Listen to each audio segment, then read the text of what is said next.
আসসালামু আলাইকুম।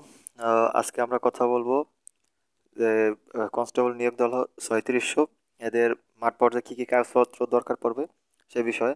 তো প্রথমে বলি, যারা আমার চ্যানেলটি সাবস্ক্রাইব করেন অবশ্যই সাবস্ক্রাইব করবেন এবং ভিডিওটি যদি ভালো লাগে তাহলে লাইক কমেন্ট শেয়ার করে পাশে থাকবেন। তো শুরু করছি। প্রথমে আমরা দেখি যে প্রিলিমিনারি স্ক্রিনিং এর মাধ্যমে বাছাইকৃত যোগ্য প্রার্থীর শারীরিক মাপ, কাগজপত্র যাচাই ও ফিজিক্যাল এন্ডুরেন্স টেস্ট পিইটি এ অংশগ্রহণের জন্য বিজ্ঞপ্তিতে উল্লেখ ও সময়ের নিজ জেলায় পুলিশ লাইন্সে যে যে জেলার স্থায়ী বাসিন্দা সে সেই জেলায় কাগজপত্র নিয়ে উপস্থিত থাকবেন। এরপরে আছে admit card for physical endurance test.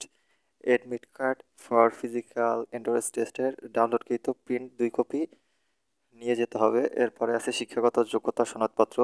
শিক্ষাগত যোগ্যতার সনদপত্র, সাময়িক সনদপত্রের মূল কপি। এরপর আছে চারিত্রিক সনদপত্র, বিশেষ সর্বশেষ শিক্ষা প্রতিষ্ঠান কর্তৃক প্রদত্ত চারিত্রিক সনদপত্রের মূল কপি।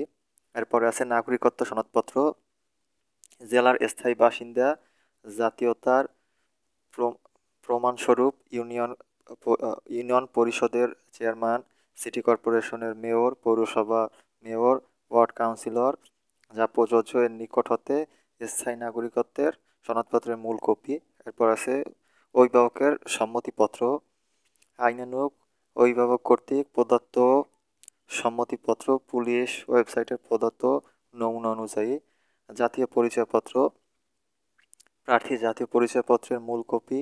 যদি প্রার্থীর জাতীয় পরিচয়পত্র না থাকে তাহলে প্রার্থীর পিতা বা মাতার জাতীয় পরিচয়পত্রের মূল কপি। এরপরে আছে ছবি, সরকারি গেজেটেড কর্মকর্তা কর্তৃক প্রত্যয়িত 3 কপি সদ্য তোলা পাসপোর্ট সাইজের রঙিন ছবি। এরপর আছে মুক্তিযোদ্ধা, শহীদ মুক্তিযোদ্ধা ও বীরাঙ্গনা সন্তানের ক্ষেত্রে প্রমাণক মুক্তিযোদ্ধার নাম, লাল মুক্তিবার্তা থাকলে লাল মুক্তিবার্তার সত্যায়িত অনুলিপি, মুক্তিযোদ্ধার নাম ভারতীয় তালিকায় থাকলে ভারতীয় তালিকার সত্যায়িত অনুলিপি, মুক্তিযোদ্ধার নামে জারিকৃত গেজেটের মূল কপি।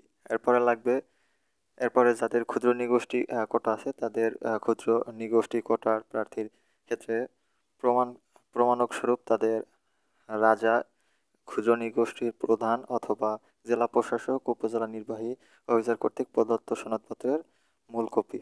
এরপরে যারা শারীরিক প্রতিবন্ধী আছে তাদের ক্ষেত্রে সুবর্ণ নাগরিক কার্ড এর মূল কপি দরকার পড়বে।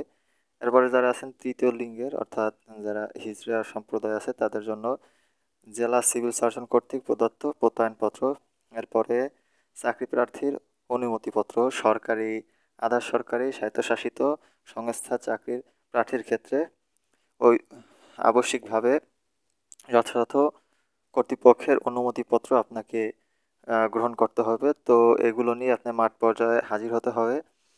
তো আপনারা অবশ্যই এগুলো নিয়ে যাবেন। ধন্যবাদ।